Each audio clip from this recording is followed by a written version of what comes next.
Харе Кришна, меня зовут Гирияш Прасад Дас. Я вот впервые на фестивале.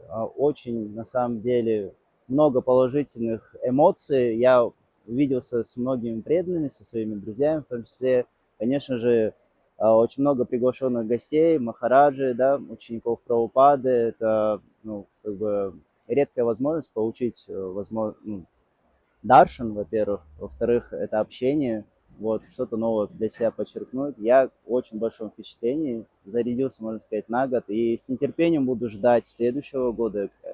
Мы приехали сюда с семьей, вот, и, конечно, и для детей здесь очень много программ, и для взрослых, да, тут и параллельные лекции идут, и, конечно, вечерний киртан, который вот объединяет всех.